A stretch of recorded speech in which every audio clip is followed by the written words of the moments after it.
Welcome to the Inspired Living with Autoimmunity podcast, the podcast for high achievers who want to stay sharp, focused, and full of energy despite their diagnosis. With your host, National Board Certified Functional Medicine Health Coach, Julie Michelson, where Julie helps you take your power back from autoimmunity. And now here's your host, Julie Michelson.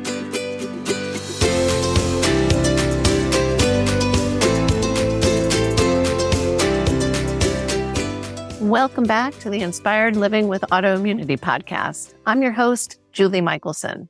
And today, Dr. Tami Meraglia joins us, and we have some fun, hot topics to discuss. Dr. Tami is the producer of the docuseries, The Healing Secret, the author of the nationally best-selling book, The Hormone Secret, and the CEO of Vitality Hormone Clinic in Seattle, BioRenati Stem Cell and Regenerative Center in Puerto Vallarta, Mexico, and the Seattle Stem Cell Center. In today's conversation, we talk about getting rid of the four-letter word fine, and also the three pillars that are essential for resilience. Dr. Tami highlights the importance of an often overlooked hormone for women, and we answer many questions about the use of semaglutide for weight management and anti-aging. Dr. Tami, welcome to the podcast. Thanks for having me. I'm so excited. So looking forward to our conversation. And I just had to cut us off and say, wait, I should hit record because I wanted to dive in. I got a little ahead of myself. So I would love to, for listeners that aren't familiar with you, have you share a little bit of your story of how you got to be practicing this kind of medicine, because I feel like most of the things, if not all of the things that you do, are cutting edge and definitely right up my alley. Well, the good thing about going to medical school when you're older is that you do not swallow all the Kool-Aid. I did not believe everything that I was told in traditional Western medical school. So I danced professionally in a ballet company for many years. And then I went to undergraduate and thought, oh, I'll be a physical therapist. That was the only profession I had ever been introduced to. Interesting. Yes. And I got, frustrated with that as I explored it. I thought, oh, gosh, I really want to have a bigger impact. And so anyways, long story short, you go to undergraduate, and when you love anatomy and when you love chemistry, and you end up with a pre-med degree. And so long path to med school, and I chose traditional medicine. And I love the science. I love the cynicism. I love the statistics. I love the data. But all along, I had been interested in herbs and nutrition and, keeping our bodies healthy on our own. I believe we can be the CEO of our own health, and should be, and that doctors and practitioners work for us. And so as soon as I finished, I went in and studied and got certified in naturopathic medicine as well. And so it was really because my patients kept coming to me over and over and over again, and they'd say, I don't feel well. I don't have my energy, and things aren't as joyful, and I'm not sleeping as well. And I have, 15 to 50 pounds that just won't budge. I'm using the same tricks that I used to. I would run the usual tests, right? Thyroid, and check for anemia if they're tired. And I would tell them they were fine.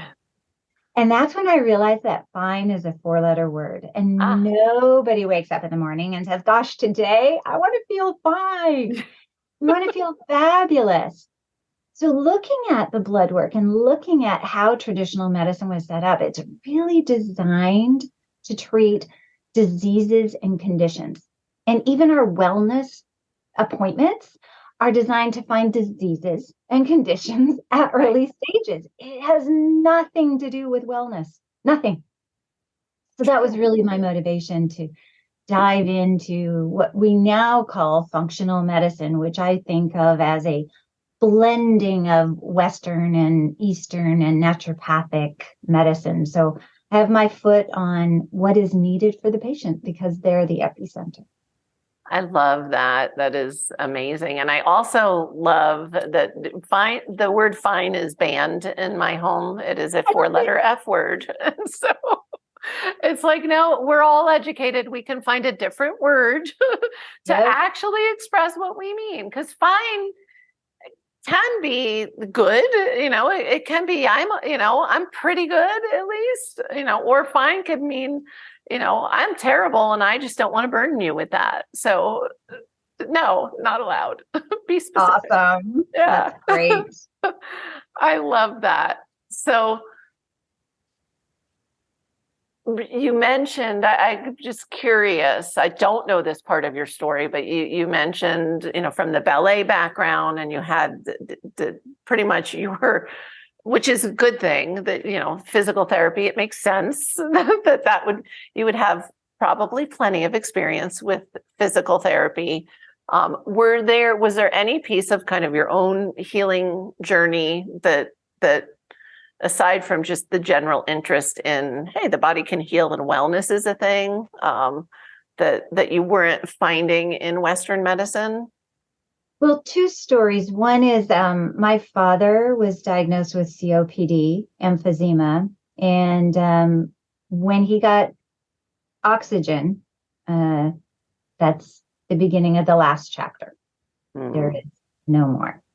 So I dove into the research, like I just, so the brain of a doctor and the dedication of a daughter. So yes. That's a really intense motivation. Yeah. And I kept bumping into stem cells over and over and over and over and over. And long story short, I was so blessed to be able to participate in stem cell medicine. And now I get to help patients with the holistic part of their program, the hormones, inflammatory markers, when they go to a clinic in Puerto Vallarta. But my dad was able to get off oxygen. Wait, what? Yeah. Right? The body can heal? So how come nobody gets off oxygen once they're on stem cells are like everything else in medicine. They don't always work for every person every time. We don't even know why, but an aspirin doesn't either. Right. And there's definitely need for, rigorous clinical work. And so I'm excited to see the future. And I'm excited that, places like the clinic in Puerto Vallarta, it's called BioRenati, that I get to be a part of that. And I believe that stem cells are like seeds and our bodies are like soil. And so I get to play in the soil, in the sandbox with everybody and up level that quality. You just have to plant a seed in the sand versus, a rich topsoil full of worms, kind of dirt. And you can see the outcome is quite different. So that was one aspect of like, oh my gosh, that is a whole nother world. Yeah. Sorry, go ahead. I just said I want to get to the second story too, but I love, you mentioned, and not everything works for everybody. We are unique. We are all unique.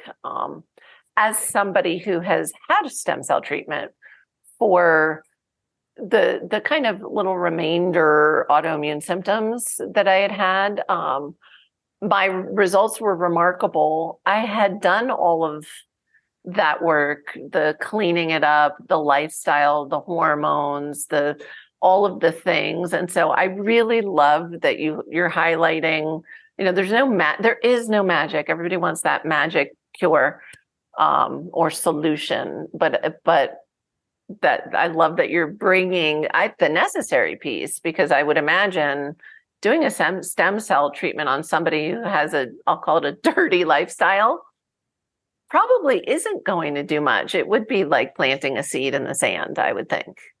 Yeah. I tell my patients that if they're not willing to like quit smoking or give up alcohol or change their diet and they want to spend the money. Now, granted, when you go to Mexico to this private hospital, it's a lot less than you would spend here. And you get way more, but it's still a lot of money, right? Right. If you want to waste that much money, you could just donate it and go on vacation. Right. You're not. I love that. Yeah, you've got to. It it all works together. So my philosophy of health is that we have really three pillars, and one pillar is structure. And I think that stem cells represent a unique potential for fixing structure and problems without turning to drugging and cutting first. We don't know why it works. We don't know when it works. We don't know a lot, but I think it's really exciting. The second thing is chemicals, and our hormones are chemicals, and our nutrition is chemicals. And if you think of that on our outside of our body, there's a lot of toxins and chemicals outside, like pesticides and things like that as well. And the third thing that I don't think is talked enough about, either in naturopathic medicine or at all in traditional medicine, is frequency, energy. And every cell in your body has an electrical current. And if you can change the electrical current, you change the environment of the cell, and you change the function of the cell. You change what it is and isn't doing easily. And so if you have all three pillars, you are resilient, right? That is our absolute goal, is resilient. We don't want to be strong like an oak tree, and then when a big storm comes, we crack.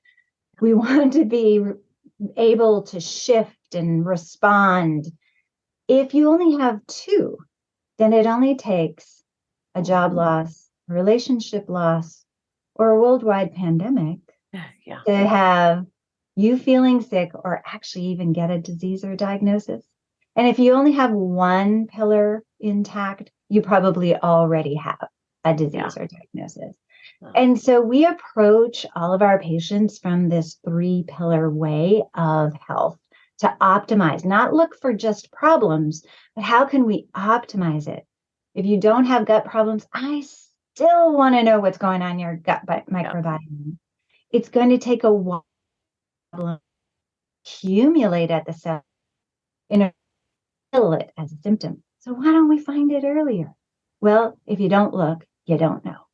Right. So that's my journey. And, people will say, oh, you're a very strange MD. You talk about meditation all the time. And, and my colleagues, they say, like, you practice in a parallel universe, like an alternative universe. I'm like, thank you. You are what we call ahead of the curve, I would say. Yeah. You've never shocked me, other than that you're just already doing it all so well. Like you're normalizing what we really need to be addressing, and I love that. And it needs to be normalized, but it also needs to be prioritized. Yes. I tell patients, if your meditation doesn't have an appointment time on your calendar, and you tell me it's a priority, I'm going to say, liar, liar, pants on fire. Everything that's important is scheduled. You can't just wait until you have enough time, energy, or whatever. That's the time part's going to be when you're down because you're sick. Energy, maybe not, but it is amazing. And so I diverted you away from, you said you had another kind of story that brought you in this direction to be practicing. So I was older when I went to residency, having danced, in a ballet company for a long time. So I was pregnant in my first year of residency. Oh, wow. And then I was pregnant with my second child in third year residency. Oh my goodness. And after that, when my babies were born, and, I was so tired, I literally would lay down on the floor between patients. I was exhausted. And I thought, oh, of course I'm exhausted. I have a toddler. I have a baby. I'm a doctor. I'm a resident. Don't women do that a lot? Like doctors do it a lot. Of course, you're tired. Women, you're a new mom. No, we know the difference of, I have to lay on the floor, and boy, I really need to get a better night's sleep tonight. They're not the same. Not at all. Not at all. So I ran my own blood tests and hormones. And, I had been enough of time not pregnant to have quote unquote normal hormones, and everything came back fine. And There's I that had word. run, I know, right? I had run the usual estradiol, progesterone, thyroid, iron, CBC, liver, all of that stuff. But I hadn't run testosterone. Ooh. Hadn't That would have been thought it. weird. Right. Yeah. Why would, that's for guys. Why would I need or want to even take testosterone? That's scary. I'll get hairy and angry and big muscle. Yucky. Anyways, I ended up, for some reason, I just decided to dive into the research again and find out about testosterone. And what I learned is that women actually have a small amount of testosterone in our bodies. It's actually more than you think, but that's another story. But it has an outsized role in how we look, feel, and function. And so when I tested it, and it's really important to make sure you test your free testosterone, because your total testosterone is like how much hormone is. So if you're going to make a house, you need workers. And total testosterone is checking how many workers are in the truck.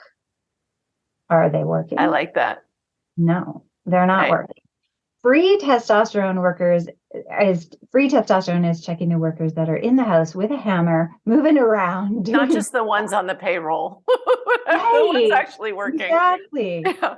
So my free testosterone was undetectable. Oh, no wonder you were laying on the floor. And so I researched all the ways that I could reboot my own biology to get my own body to make its testosterone. And it worked a little bit. But what I found is that because of my age and because of my lifestyle at that time, I was in such severe adrenal fatigue, and my adrenal glands were responsible for making the majority of my hormones, because Mother Nature was inviting me to exit stage left of the reproductive theater. And I decided, okay, I'm going to take 1 milligram of topical bioidentical testosterone, and life-changing. It was like within a week. It's one of my most favorite things about hormone therapy is it's not like, oh, we'll know in a few months like if this is working or when you're optimal. Yep. And so I love this whole conversation. I'm so excited because you touched on in your own journey this. I get it all the time. Women are afraid of testosterone. We just have been trained that that's a male hormone. And, then I don't know. I went to high school in the 80s. So, I think of, guys in the gym, dosing themselves, doping, that's not what we're talking about. We're talking about, intentional controlled medical dosages. Well, and customized, right? Personalized to you. And one size absolutely does not fit all. It's one of my biggest issues with the influencers. I love that the conversation is coming up on social media and YouTube and all of that. And I hate that there's this perception that one size fits all, and one supplement is great for longevity and one supplement is great for whatever. It isn't. No. We don't look alike because we're not alike. And yes, we have a lot of similarities, but penicillin saves many people's lives and it can kill some people. Right. Like there's such a difference. So this personalized approach, it's interesting that we've also been taught, or I think the perception is that testosterone's main thing is libido. And I would like to, with love and from my heart, gather up every man and woman that is out there telling women who are in their 50s and 60s and 70s that they should have a high libido. And you aren't healthy and your hormones aren't healthy if you don't have a high libido. What's the purpose of libido? is to stimulate procreation. Right. That's it. We're not complicated. We're animals. We are. We are complicated in other ways. We are complicated animals, but we are animals. There we go. But that is the purpose of your libido. Mother Nature actually doesn't care about pleasure. It's there, it's lovely, but it's not going to be, I want to gather all those people in, all the women who've been listening to them and feeling bad because they don't have a high libido, and say, it's okay. Your libido, it may stay high, but it's absolutely natural that it goes down after childbearing years. Yeah. Now, does that... Women are even more complicated animals, right? And so, For sure. For the most part, and we're all different, if you optimize a man's hormones, he's got, and again, different, his procreation years are way longer, too long, maybe. Yeah. But I just asked some of the stars these days. They're pretty, I know, that's what I was just thinking about. They're pretty easy, right? And the doctor I work with all the time says that to people, you know, like, yeah, with a guy, we can tweak hormones and we pretty much know what we're going to get. But with a woman, how's the relationship? How are your stress levels? How is your nutrition? How is it's, you know, and how's your sleep? How's your, all of it. And you're right, we're no longer need to be making babies. So, that's not to say that sex shouldn't be great. It should be great, but it should be great. It shouldn't hurt.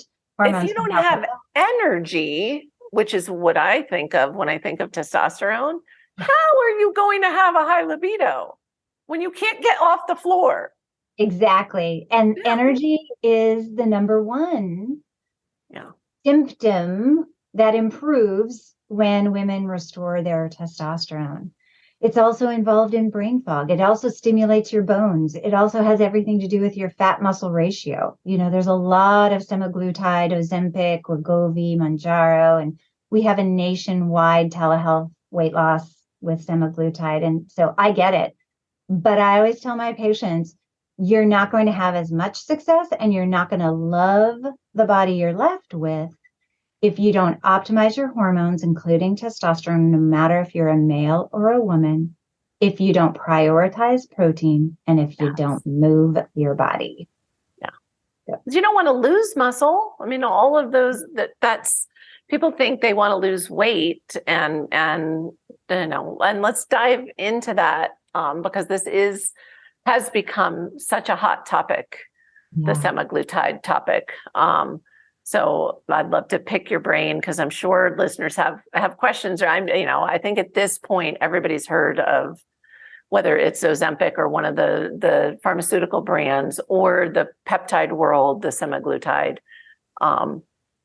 Let's talk about that a little bit because we were talking before about, people are focused on numbers on a scale. And if you're overweight and you're not focusing on those things that you just mentioned, you're going to be losing muscle too. Yeah. Nobody wants that. Weight loss. Right. It's not a fat loss. Not a fat loss. Exactly. Yeah. Yeah. So you have to do something to protect your muscle. And when you lose 20, 30, 40, 100 pounds, you don't want to look like you were in the hospital. When when you're done, you want to look fabulous and you want to feel fabulous. And they're using these medications are amazing tools. Honestly, I have never seen a medication with so much success. Never in my entire, 25 plus years, never been. And I think it will never be FDA approved for anti-aging.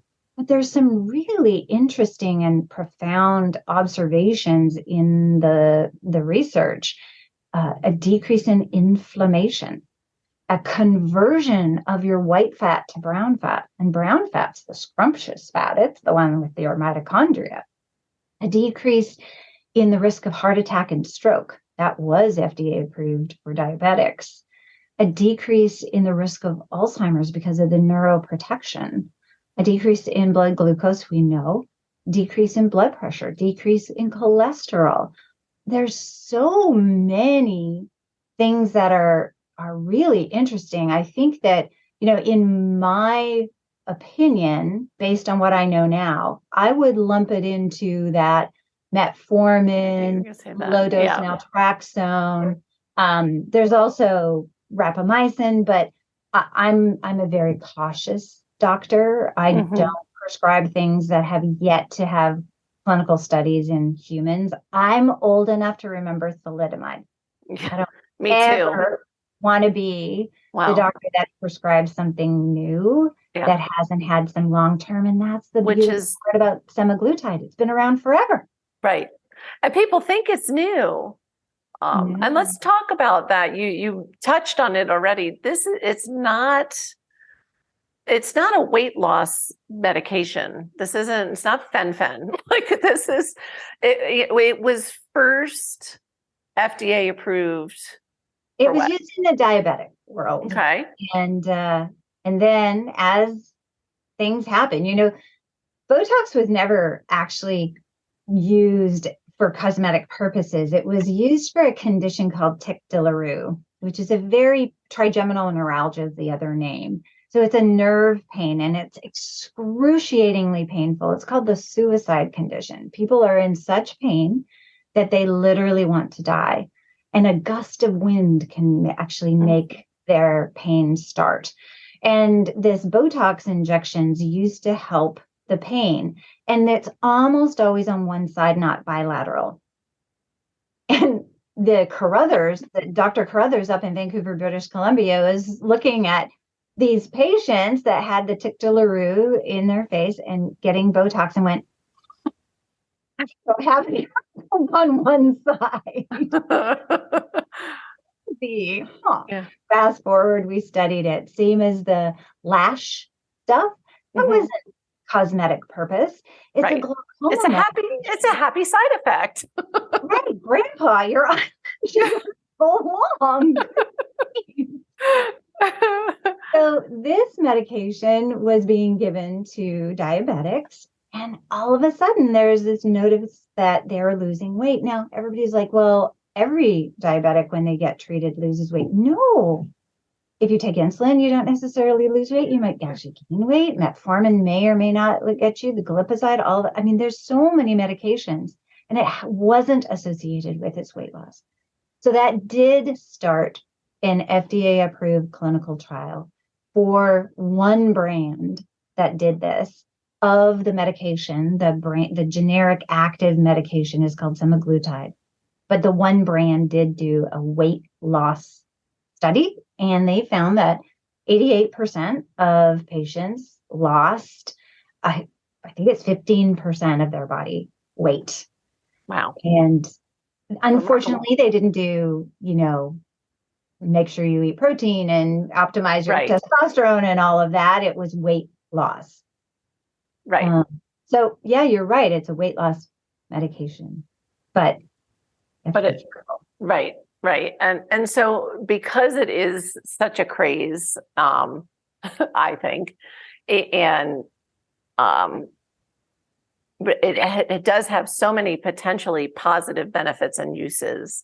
I'd love to talk about, who's not a good candidate, or, I guess I have seen it used what I think is properly with remarkable results. To help somebody's long-term health and wellness. Mm-hmm. But I'm always afraid of, the people that aren't going to change lifestyle. And that's first it was this big, like everybody loved it. And then it was like, oh, but be careful, because if you stop, you put the weight back on. And it's like, well, if you don't pause there, change. Yeah. Can we just pause there? Duh. If you go back to sitting on the couch and eating bonbons, of course you're going to get the weight back. I don't know. How is this a surprise to anybody? How did you get that weight to begin with? It's a user failure, not a medication failure. Right. Or a practitioner failure. I was just going to say it's a doctor failure. Yeah. There's so many doctors write a prescription. There is a list of contraindications, and then off you go and call them if you have any problems. At our clinic, you get your labs and hormones evaluated. You have a scheduled appointment every month and unlimited support, meaning if you wanted an appointment every day, you could have it. Right. There's no extra charge. So there's support and the education and the coaching and telling people how to lose weight healthfully is not always being done with this medication. And that's the goal. To me, the medication is a tool to help people make those changes more easily and have them be sustainable. And then I think wow, again, the best of both worlds, right? Yeah. And the cool thing is that phrase that you just used, it's a tool, is perfect, because the mechanism of action is that it makes you feel full longer. How does it do that? Well, it slows the gastric emptying. So you literally are full for longer. Right. And if you try and eat more, you'll feel sick. Yeah. But it also acts in the satiety center of our brain, and it makes us feel satisfied. And if you think about it, we always have times in our life when we eat because we're not satisfied, but we are full. Thanksgiving. How full are you? And then there's pumpkin pie. And it's because hopefully paleo. No, I'm kidding. Well, in my house it is. On crust. So having that satiety center feels satisfied. I mean, my patients say, "Can I take this forever? This is the first time I'm in charge." The food chatter, that's a big one. Yeah, it goes away, or it gets so quiet that you can tell it, "Shh." Right. You're not in charge. Yeah. Thank you, but no thank you. And so then when you've got, a cookie or some protein in front of you, you can choose the protein. Yeah. Now, I'm of the 80-20 rule. I feel like if 80% of what goes in our mouth feeds our cells, 20% can feed our satisfaction. And probably because I have such a sweet tooth.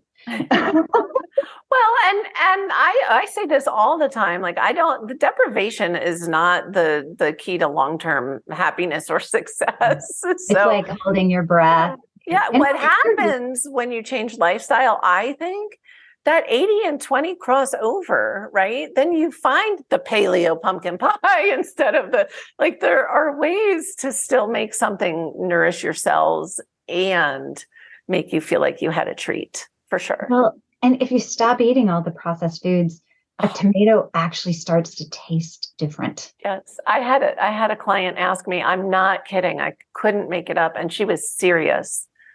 Did strawberries always used to be this sweet? Yes, they're supposed to be dessert. Yeah. It's so fun. It's a great tool. I kind of feel like it's a little bit like the nicotine patch for people who are trying to quit smoking. You take away that nicotine cellular craving. So the semaglutide is taking away the appetite and that craving for sweets, craving for food, craving for alcohol, believe it or not. Yes, which is tremendous. And I think kind of a happy side effect to the happy side effect is this trickle down. I've heard it in so many ways, from people who rarely drink and now don't drink to people who would drink often and they're just not interested. Yeah, it's fantastic. I bet you they're going to study that and get it approved. They need to. Yeah. It's remarkable. So it's amazing. A great tool, I think, that used in the right hands. If you go to a pharmacy with a prescription and your insurance doesn't pay for it, and let's face it, insurance doesn't pay for it unless you're sick. So if you're a diabetic and if you're heavy enough to be a candidate for bypass, your gastric surgery, then it'll probably cover it. But if you're trying to be healthier and lose some weight so that you don't get diabetes. Right. Preventative? No, they only pay for conditions and diseases that exist that have a ICD-10 code, and wellness doesn't have a code. So you'll go to the pharmacy and you'll pay anywhere from $1,000 to $1,800 for a 1 month supply. Yeah. And the beautiful thing is that this medication is available in its generic form from compounding pharmacies. Yeah. For a fraction of the price. Like our patients pay Yes. $389 a month for their medication. Yeah. And they pay $99 for unlimited medical support and monthly appointments. So yeah. And it doesn't have to break the bank. Well, and the beauty with one of the things I like about that, again, is that individuality. So you're not getting a uni-dose pen or when you're getting it compounded, we have people work up and whatever your effective dose, like stop there. You don't have to, there's no goal. There's no, right. Yeah. Well, it's to the pharmacies or the pharmaceutical companies' advantage to have a 2.4 milligram preloaded pen. And the vast majority of my patients are on 1 milligram. Yeah. And if we need to, we go up. You have room to bump. But why would you use more if you don't have to? Yeah. Just as lining the pharmacy pocket. I happen to be wearing a green shirt today. I don't know. Is that the answer? Maybe it's pink. Yeah, no, it is. And some, the way the system still is right now, sometimes we have to step out of that model and find the other option. And this is one where I think it's a better option because it puts the control into our hands as far as, we can find that optimal lowest dose and not just go through as much so they can make more and make more money. Yeah. And it's important. Not all compounding pharmacies are created equal, but as soon as a compounding pharmacy is able to dispense a sterile injectable medication, they have to have a special certification, and it's called PCAB. And it's a similar certification to a regular pharmacy. So it's not this random. It's not some guy in a garage. Yeah. So PCAB certification is something that you can ask, you can check, and make sure that you're getting the stuff from a company that is holding themselves to the highest standard, and a doctor who will only prescribe at PCAB pharmacies. Yeah. And that's, again, falls to us to, find those providers we trust. And I always say, we were trained back then, since I remember thalidomide as well, trained to be respectful and listen to the doctor. And trust your gut. If you don't have the right doctor, find the right doctor. But this you can fire your doctor. Absolutely. Yeah. Absolutely. So you touched on some of it, but who is not, in your opinion, who is not a good candidate for there's a list of very clearly defined that, if you just look on contraindications that are contraindicated, and then thyroid cancer and some medications that you can't, but pancreatitis, a history of pancreatitis. We have our rule is that if you are planning to get pregnant within the next 6 months, that you can't take this if you're breastfeeding. And the reason is because we don't know. Right. And so the answer is no, unless we know. I like that. I like that. That's amazing. And you did touch on I would imagine it's back to the soil idea. Like if your whole goal is to just get back on the couch eating your bonbons, this is not the answer for you. No. And with a monthly appointment and you get your labs and your hormones analyzed, a lot of our patients are in perimenopause and menopause. Of course, this medication is actually approved for 14 and up. Did you know that? 14. I did not know that. That's amazing. Wow. So there's a lot of controversy about kids using this medication. And again, I think that with counseling added and nutrition and exercise, that this can be a leg up for these kids to not become diabetic, to not become insulin resistant, to have confidence in how they look and how they move, and to be able to exercise more. So I don't prescribe it quickly, Sure. but you can as young as 14. What we don't do is we don't prescribe the patients that are size 6 so they can be a size 4. I'm glad you hit on that, because that's part of this whole kind of influencer craze as well. And so, yeah, this is not, I was on vacation. Now I want to, get back into morning my after skinny pill. jeans. Yeah, this is not the morning after pill for a bad decision out. Dieting. Love that. That's Yeah. amazing. So I'm experimenting myself. Like I said, I'm not a super courageous doctor. I don't prescribe things that haven't been around for a while. But this medication has, and given all the anti-aging benefits, I do not need. I'm genetically tall and thin, so I would not need to use this for weight loss. But I use it in a microdose once a month.